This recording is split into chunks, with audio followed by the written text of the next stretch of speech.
2016 оны 5 сарын 15 Улаанбаатар хот энгийн нэг өглөө. Оюутны дотор байрны коридорт хүмүүс хичээлдээ яарад хөл хөдөлгөөн эхэлж байлаа. Гэтэл өглөөний 09 цаг 05 минутанд 3 дугаар давхраас нэгэн охин шат уруудан алдан онон гүйж ирсэн. Сургуулийн жижүүр түүнийг хартал хоолоогоо алчуураар дарсан байдалтай байсан ба гар болон алчуур нь цус нэвтсэн байжээ. Охин юу ч хэлээгүй бөгөөд хэд алхаад жижүүрийн үүдэнд газарт унаад өгсөн. Тэр бол 21 настай оюутны байранд амьдарч байсан охин болох хүслэн байсан юм. Энэ хэргийн талаар өнөөдөр та бүхэнд хүрэхээр бэлтлээ. Сонсогч та бүхэн яг одоо Монголд болсон үнэн бодит гэмт хэргийн талаар ярьдаг сувгийг сонсож байна. Нэрсүүд нууцлагдсан байдаг тул түгээмэл нэрсээр орлуулан та бүхэнд хүргэж байгааг дуулгая. Хэрвээ та бүхэнд манай сувг таалагдж байгаа бол сувгтаа subscribe дараад хажууд нь байх хар хонхыг идэвхжүүлээрэй. Манай дараагийн дугаарыг цаг алдалгүй хүлээн авах болно. Ингээд бүгдээрээ хэрэг рүүгээ орцгоё. Талигаач хүслэн нь 21 настай, 2 настай хүүхэдтэй ирээдүгээ төлөвлөсөн удахгүй сургуулаа төгсөх нэгэн байсан юм. Хонхны баяр нь ердөө 5 хоногийн дараа болох байсан. Тэрээр 2014 онд шүүгдэгч Баясаатай танилцаж дундаасаа хүүхэдтэй болсон байсан. Гэвч гэр бүлийн маргаан харталт хайхрамжгүй байдлаас болж хүслэн түүнээс салахыг хүсэж байсан. Энэ тухайгаа сэтгэл санаа гавуудлан хэрэг гарахаас өмнө найз эмэгтэйдээ ярьсан. Ингээд бүгдээрээ хүслэнгийн найз болох Ундрагийн мэдүүлгээс сонсцгоё. Тэрээр дараах мэдүүлгийг өгсөн. Би сүүлийн 1 жил талигаач болон шүүгдэгч нартай ямар ч холбоогүй байсан. Талигаач бид хоёр найзууд. Гэхдээ сүүлийн 1 жил огт уулзаагүй. Тухайн орой 23 цагийн үед гэрээ чинь гадаа байна. Гараад ирээч уулзъягээд байхаар нь ихчээсээ зөвшөөрөл аваад гарсан. Тэгээд бид хоёр уулзаад гэрийнхээ ойролцоо байдаг пабд 1 цаг өнгөртөл хамт байсан. Тухайн үед 2 пив уусан. Талигаач бид хоёр их сургуулаа төгсөх талаараа ирсэн. Тэр үед талигаач маргааш миний загварын өдрөлөг болох гэж байгаа. Чи очиж үзээрэй гэсэн. Тэгээд надад найз нь сэтгэлээр унаад явж байна. Чамтай ярмаар санагдаад явж байна гэсэн. Би нөхөртөөгөө таарамжгүй харьцаатай байгаа. Би төгсөөд шууд гэрлүүгээ явна. Хүүхэд дээрээ очиод хүүхэдтэйгээ хоёулаа л байна. Би Баясаагаас сална гэж хэлж байсан. Салах болсон шалтгаанаа хэлэхдээ Баясаагийн зүгээс надад хайр халамж гэж байхгүй. Би Баясаатай амьдраад жаргалтай байж чадахгүй байна. Хүүхэдтэйгээ хоёулаа байх л шийдвэр гаргаад байна гэж хэлж байсан. Би ган төмөр гэх хүнийг танихгүй. Талигаач миний утсыг аваад найз нь фэйсбүүкээр орё гэхээр нь утсаа өгсөн. Тэгээд найз нь нэг хүн дуудсан. Чамтай танилцуулъя гэсэн.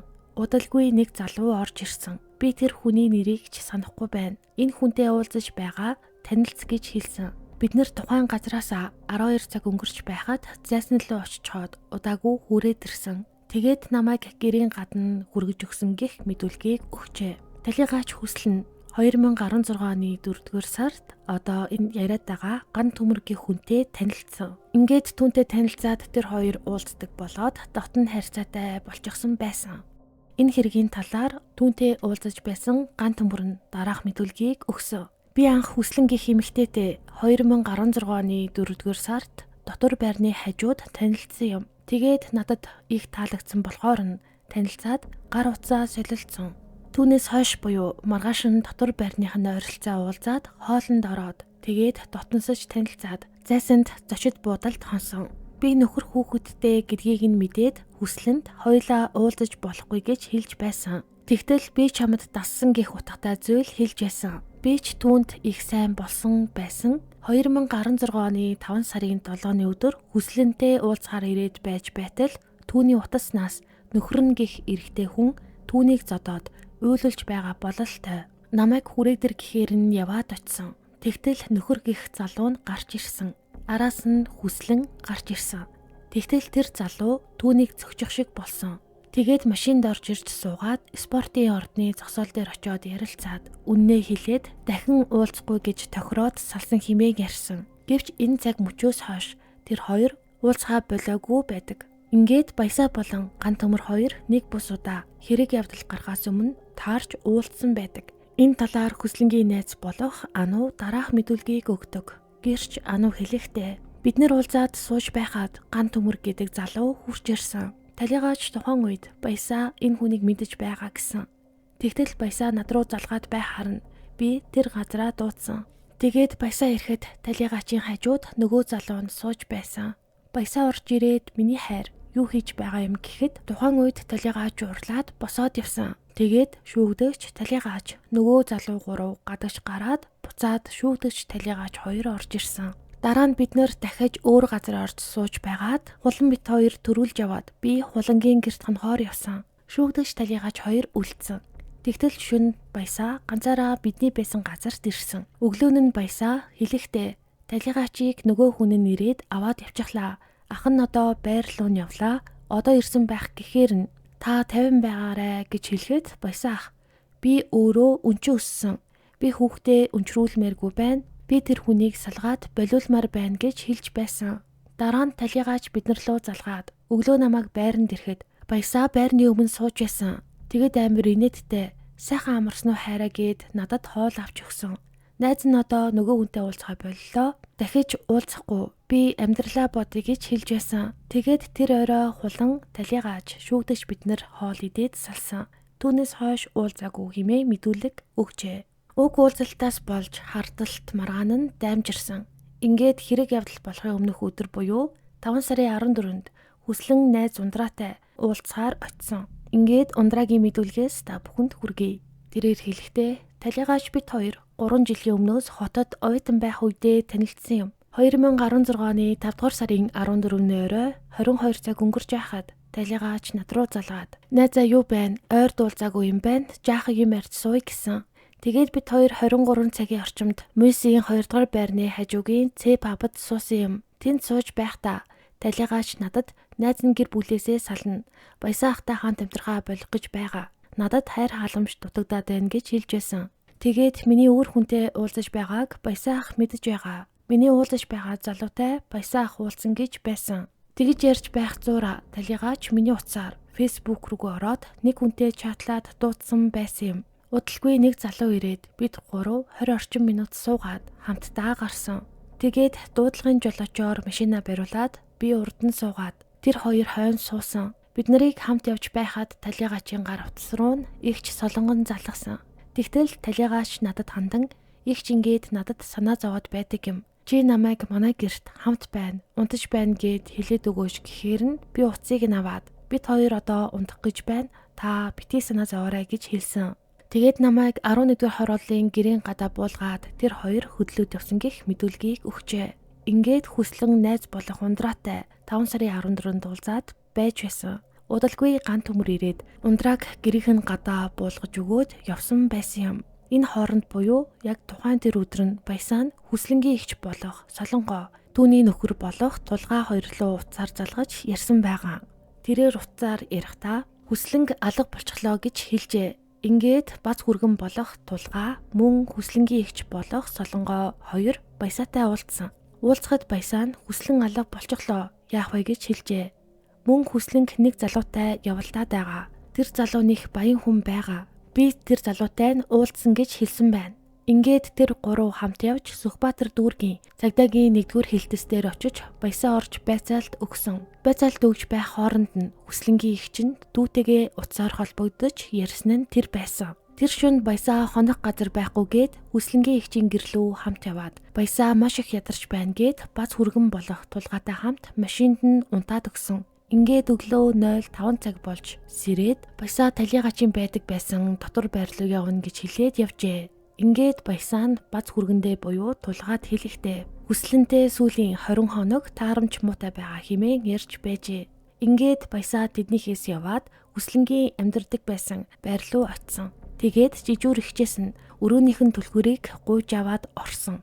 Ингэж одоо харамсалтай өдрийн эхлэл болсон. Энэ талаар тухайн өдөр ажиллаж байсан дотор байрны жижүүр дараах мэдүүлгийг өгчээ. Тэрээр хэлэхдээ би 2016 оны 5 сарын 14-өөс 5 сарын 15-ны өдөр хүртэл дотор байранд жижүүрийн үүрэг гүйцэтгэж ажилласан юм. Гэтэл 5 сарын 15-ны өглөө 08 цаг 55 минутын орчим ээлж хүлээлцээд байж байтал гаднаас өмнө нэг тоотод хаяа орж ирдэг байсан залуу орж ирээд эгчээ нэг тоот руу орж нүүр гараа ам хамраа угаачаад гарыг хэрэн дэлхүүрийг нөгөөд дагуулад орсон. Тэгтэл нөгөө залуу эгчээ та доошо бууж бай. Би нүүр гараа угаачаад гарыг гэхээр нь би түлхүүр цоожийг нь ширээн дээр тавьчаад гараад явсан. Тэгээд доошо буугаад удаагүй байтал 09 цаг 05 минутын орчим тэр залуугүй ихнэр болох хүслэн гаднаас орж ирээд юу ч дуугаралгүйгээр дээшээ гарсан. Ороод удаагүй 5-10 минутын дараа тэр охин цус нүжтэй болоод шутаар бууж ирээд жижүүрийн үдэнд унчихсан. Тэгэхэр нь би юу болов гээд дээшээ өрөөнд нь ороход хаалган онгорхоо байсан ба нөгөө залуу нь орон дээр зүрхэн талдаа өөрийгөө хутгалчихсан хэвтэж байхаар нь чи чинь юу болж байна гэхэд танд хамаагүй би хаалга түвшчгээд эргэх гэтэл өөрийгөө хутгалчихсан гэсэн. Чамайг хэн хутгалчихсан юм бэ гэхэд би өөрийгөө хутгалсан. Би амьд явж чадахгүй гэсэн. Тэгээд би түргэн болон цагдаа дуудсан. Намайг доошо бууж байхад тэр охин ёо гэд дуурайд исэн. Би үнэхээр айгаад харж чадаагүй. Тэр охин бууж ирэхдээ ягаан өнгийн оролтоор хоолоогоо дарчихсан бууж ирсэн. Намайг ороход газарт нэг дунд зэргийн модон бариултай цус болчихсон хутга байсан хэмээн мэдүүлжээ. Ингээд тэр хавьд байсан хүмүүс түргэн болон цагдааг дуудсан. Ингээд төрөний эмч хэргийн газар очиход 20 орчим насны эмэгтэй хүн жижүүрийн урд талд ухаан нь бүдгэрсэн тасалдсан амьсгалтай үзүү нүүр нь гарны алчуураар ороосон байдалтай зүүн хажуу гүрэний суд зарчмоор цус алдалт нь тогтохгүй гарч байхтай таарсан. Ингээд өвчтөнд даралттай боолт хийж насэлх авчран машинд зөөж оруулан амь насны залтаар хамгийн ойрхон 1-р эмнэлгийн сэхэн амьдруулах тасагт хүлээлгэн өгсөн.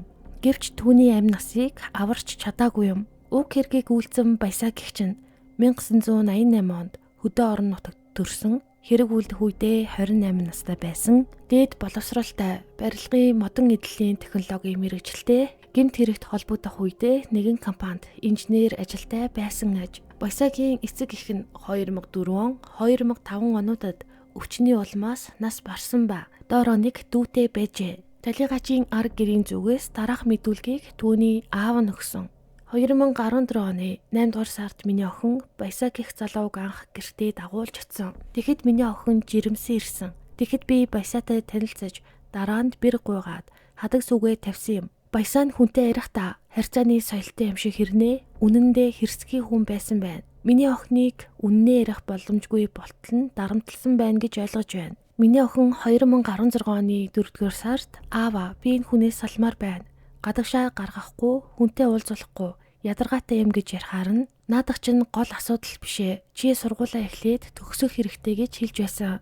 Дараа нь 5 дугаар сарын гэхээр орой залгаж уйлаад Баясаагаас салмаар байна гэхээр нь Баясаатай ирээд яагаад хэл ам татлаад байна гэхэд аава зүгээрээ хүслэн охиноо санаад орой танд руу залгасан байна гэхээр нь огт юм санаагүй уцаа тавьсан юм. Миний охин амиа хорлох хүн биш. Хүүхэдтэйгээ өдөр болгон уцаар ярьдаг. Их бүтээлч хөдөлмөрч хүүхэд байсан. Би маш их гомдолтой байна. Оршуулгын зардалд 5 сая 165,480 төгрөг, өмгөөлөгчийн зардалд 3 сая төгрөгийг зарцуулсан тул нэхэмжилж байна. Миний зээх хүү миний охиноор овоглдог. Одоо эхнэр бит хоёр зээх хүүгээ өсгөж байгаа болохоор цаашид хүүхдийг хэнд ч өгөхгүй. Бит хоёр өсгөн хэмээн хэлжээ. Одоо бүгдээрээ энэ хэргийн хамгийн чухал нотлогой болох шинжээчийн дүгнэлттэй танилццгаая. Шинжээч чинь дараах зүйлсийг хэлсэн. Талигачийн үхэлд хүргэсэн гол шарх нь хүзөөний зүүн талаас эхэлж баруун дээш чиглэлэн явсан шарх байсан байна. Энэ шарх нь зүгээр нэг гадна шарх биш.